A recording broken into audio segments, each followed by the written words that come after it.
വിശപ്പടക്കാൻ യാതൊരു മാർഗവുമില്ലാതെ സ്വന്തം നായയെ വിറ്റ ഒരാൾ വർഷങ്ങൾക്ക് ശേഷം ഏറ്റവും വലിയ സിനിമാ താരങ്ങളിൽ ഒരാളായി മാറി. ഇത് ഒരു സിനിമാ കഥയല്ല, ഹോളിവുഡിനെ പോലും അമ്പരപ്പിച്ച സിൽവസ്റ്റർ സ്റ്റാലോൺ എന്ന അഭിനേതാവിന്റെ ജീവിതമാണ്. 1946 ജൂലൈ 6 അമേരിക്കയിലെ ന്യൂയോർക്ക് നഗരത്തിലെ ഒരു ആശുപത്രിയിൽ ഒരു കുഞ്ഞ് ജനിച്ചു. പക്ഷെ ആ ജനനം സാധാരണമായിരുന്നില്ല. പ്രസവ സമയത്തുണ്ടായ സങ്കീർണതകൾ കാരണം ഡോക്ടർമാർ ഉപയോഗിച്ച ഉപകരണങ്ങൾ കുഞ്ഞിന്റെ മുഖത്തെ ചില നാഡികളെ ബാധിച്ചു. അതിന്റെ ഫലമായി മുഖത്തിന്റെ ഒരു ഭാഗം ഭാഗികമായി തളർന്നു. അവൻ സംസാരിക്കുമ്പോൾ വാക്കുകൾ വ്യക്തമായി വരില്ല. ചിരിക്കുമ്പോൾ മുഖം അല്പം വളഞ്ഞതുപോലെ തോന്നും. പിന്നീട് ജീവിതത്തിൽ ആയിരക്കണക്കിന് ആളുകൾ ഈ ന്യൂനത ചൂണ്ടിക്കാട്ടി അവനെ പരിഹസിച്ചു. ഹൃദയം നുറങ്ങുന്ന മനോവേദനയോടെ അവൻ അലഞ്ഞു. ആ കുഞ്ഞു മനസ്സിലെ വിങ്ങൽ കാണാൻ ആരും ഉണ്ടായിരുന്നില്ല. ആ കുഞ്ഞായിരുന്നു സിൽവസ്റ്റർ സ്റ്റാലോൺ. ആരും ഒന്നും അറിഞ്ഞിരുന്നില്ല. ഒരു ദിവസം ഈ കുട്ടി ലോകത്തിലെ ഏറ്റവും പ്രശസ്തരായ നടന്മാരിൽ ഒരാളായി മാറുമെന്ന്. സ്റ്റാലോണിന്റെ ബാല്യം അത്ര സന്തോഷകരമായിരുന്നില്ല. മാതാപിതാക്കളുടെ ബന്ധം തകർന്നിരുന്നു. വീട്ടിൽ സമാധാനമില്ല. സ്കൂളിൽ മികച്ച വിദ്യാർത്ഥിയുമല്ല.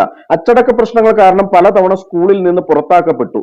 ജീവിതം ഏത് ദിശയിലേക്ക് പോകുന്നു എന്ന് അയാൾക്ക് തന്നെ അറിയില്ലായിരുന്നു. പക്ഷെ ഒരു കാര്യം മാത്രം വ്യക്തമായിരുന്നു: അയാൾക്ക് അഭിനയിക്കണം. അത് വെറും ഒരു ആഗ്രഹമല്ലായിരുന്നു.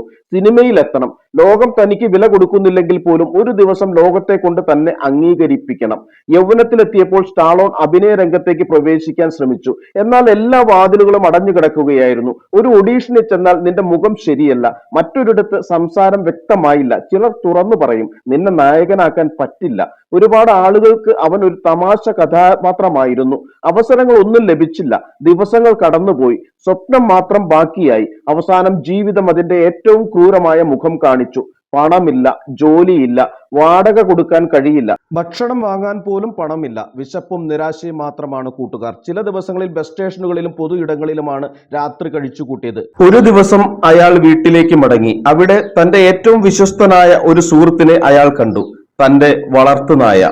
അവനും പട്ടിണിയിലാണ്. അവനും ഭക്ഷണം വാങ്ങിക്കൊടുക്കാൻ തന്റെ കയ്യിൽ പണമില്ല. ഭക്ഷണം കിട്ടാതെ ഒരു നാൾ ഇവൻ മരിച്ചു പോയേക്കുമെന്ന് സ്റ്റാലോൺ ഭയന്നു.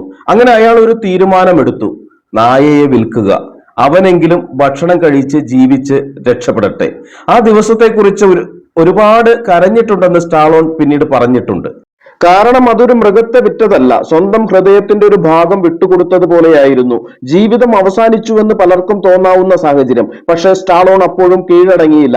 അങ്ങനെ ഇരിക്കെയാണ് ഒരു രാത്രി അദ്ദേഹത്തിന്റെ ജീവിതം മാറ്റിമറിച്ച സംഭവം നടക്കുന്നത്. ടെലിവിഷനിൽ ഒരു ബോക്സിംഗ് മത്സരം. ലോക ചാമ്പ്യൻ മുഹമ്മദ് അലി, എതിരാളി ചക്ക് വെപ്നർ. ആർക്കും വിജയസാധ്യത കൽപ്പിക്കാത്ത ഒരു ബോക്സർ. എന്നാൽ വെപ്നർ അതിശയകരമായി പോരാടി. അദ്ദേഹം തോറ്റു. പക്ഷെ തോൽവിക്കിടയിലും വെപ്നർ ലോകത്തിന്റെ ബഹുമാനം നേടി. ആ പോരാട്ടം കണ്ട സ്റ്റാലോൺ അമ്പരന്നു. കാരണം തന്റെ ജീവിതവും ഇതുപോലെയായിരുന്നു. തോൽക്കുകയാണ്, പക്ഷെ കീഴടങ്ങിയിട്ടില്ല.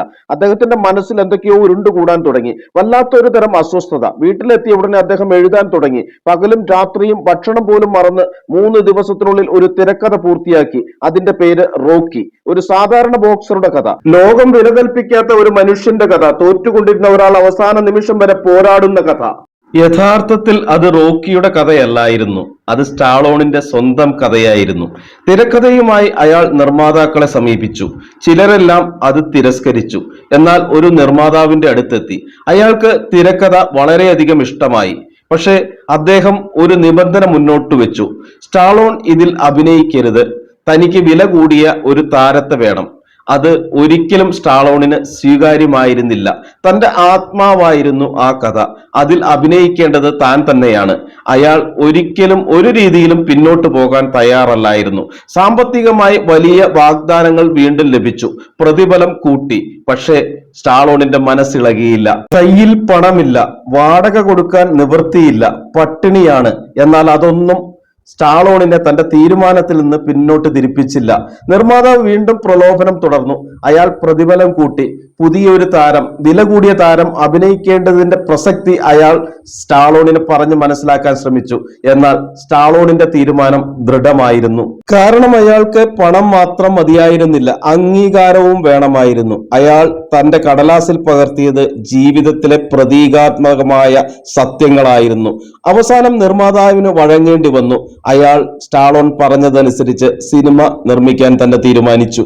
വളരെ ചെറിയ ബജറ്റിൽ സിനിമ നിർമ്മിക്കാൻ തീരുമാനമായി. സ്റ്റാലോൺ നായകനായി. ഷൂട്ടിംഗ് തുടങ്ങി. അന്ന് ആരും കരുതിയില്ല ഈ സിനിമ ചരിത്രം സൃഷ്ടിക്കുമെന്ന്. റോക്കി പുറത്തിറങ്ങി. അതോടെ ലോകം മാറി. തിയേറ്ററുകളിൽ ആളുകൾ കരഞ്ഞു, കൈയടിച്ചു, ആവേശത്തോടെ എഴുന്നേറ്റു നിന്നു. കാരണം അവർ സിനിമ കണ്ടതല്ല, സ്വന്തം ജീവിതം കണ്ടു. പരാജയങ്ങളിൽ നിന്ന് ഉയർന്നു വരുന്ന ഒരു മനുഷ്യനെ കണ്ടു. വിജയത്തിൽ ആത്മവിശ്വാസത്തിനുള്ള പ്രസക്തി അവർ തിരിച്ചറിഞ്ഞു. റോക്കി വമ്പൻ വിജയമായി. ഓസ്കാർ നോമിനേഷനുകൾ, വിമർശകരുടെ പ്രശംസ, ബോക്സ് ഓഫീസ് റെക്കോർഡുകൾ. ഒരു രാത്രി കൊണ്ട് സ്റ്റാലോൺ ലോക പ്രശസ്തനായി. അപ്പോൾ അദ്ദേഹം ആദ്യം ചെയ്തത് എന്താണെന്ന് അറിയാമോ? സ്വന്തം നായിയെ തിരികെ കണ്ടെത്തുക. ദിവസങ്ങളോളം അന്വേഷിച്ചു, അവസാനം കണ്ടെത്തി. ഒരിക്കൽ ചെറിയ തുകയ്ക്ക് വിറ്റ നായിയെ തിരികെ വാങ്ങാൻ വലിയ തുക നൽകി. കാരണം വിജയത്തിന്റെ കൊടുമുടിയിൽ നിൽക്കുമ്പോഴും പഴയ വേദന അദ്ദേഹം മറന്നിരുന്നില്ല. റോക്കിക്ക് ശേഷം മറ്റൊരു ഇതിഹാസം ജനിച്ചു, റാംബോ. ഒരു യുദ്ധത്തിൽ നിന്ന് മടങ്ങിയെത്തുന്ന സൈനികന്റെ കഥ. ലോകത്തോട് മുഴുവൻ ഒറ്റയ്ക്ക് നിന്ന് പൊരുതുന്ന ഒരു യോദ്ധാവിന്റെ കഥ. റാംബോ ഇറങ്ങിയതിനു ശേഷം സ്റ്റാലോൺ ആക്ഷൻ സിനിമകളുടെ രാജാവായി മാറി. 80കളുടെ തുടക്കത്തിൽ യുവാക്കളുടെ മുറികളിൽ ലോകമെമ്പാടും 2 ചിത്രങ്ങൾ ഉണ്ടായിരുന്നു. ഒന്ന് റോക്കിയുടെ, മറ്റൊന്ന് റാംബോയുടെ. ഇരുവർക്കും പിന്നിൽ ഒരേ മുഖം, സിൽവസ്റ്റർ സ്റ്റാലോൺ. പക്ഷെ വിജയം എന്നേക്കുമായി നിലനിൽക്കില്ല. കാലം മാറി, പുതിയ താരങ്ങൾ വന്നു. ചില സിനിമകൾ പരാജയപ്പെട്ടു, വിമർശനങ്ങൾ വർദ്ധിച്ചു. സ്റ്റാലോണിന്റെ കാലം കഴിഞ്ഞു എന്ന് പറഞ്ഞവരും ഉണ്ടായിരുന്നു. അതിലും വലിയ ആഘാതം പിന്നീട് വന്നു. അദ്ദേഹത്തിന്റെ മകൻ സേജ് സ്റ്റാലോൺ അപ്രതീക്ഷിതമായി മരണപ്പെട്ടു. ഒരു പിതാവിന് സഹിക്കാനാവാത്ത വേദന. ലോകത്തിലെ എല്ലാ വിജയങ്ങളും ആ ദുഃഖത്തിന് മുന്നിൽ നിസാരമായി. അദ്ദേഹം തകർന്നുപോയി. എന്നാൽ വീണ്ടും എഴുന്നേറ്റു. ഒരു സിനിമ പുറത്തിറങ്ങി 2015-ൽ, ക്രീഡ്. 2018-ലും 2023-ലും അതിന്റെ തുടർ പരമ്പരകളും പുറത്തിറങ്ങി. റോക്കി വീണ്ടും തിരിച്ചു വന്നു. പക്ഷെ ഇപ്പോൾ യുവ ബോക്സറെ പരിശീലിപ്പിക്കുന്ന ഗുരുനാഥനായിട്ടാണ് മടക്കം. വീണ്ടും സ്റ്റാലോണിനെ പ്രേക്ഷകർ അഭിനന്ദിച്ചു. അവർ വികാരഭരിതരായി. അഭിനയത്തിന് ഓസ്കാർ നോമിനേഷൻ വരെ അദ്ദേഹത്തിന് ലഭിച്ചു.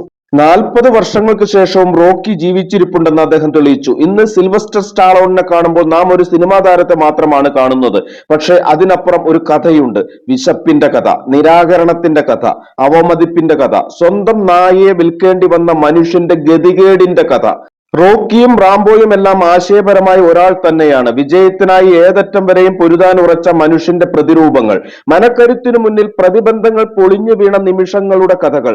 അവസാനം ലോകത്തെ കീഴടക്കിയ മനുഷ്യന്റെ വിജയകഥ.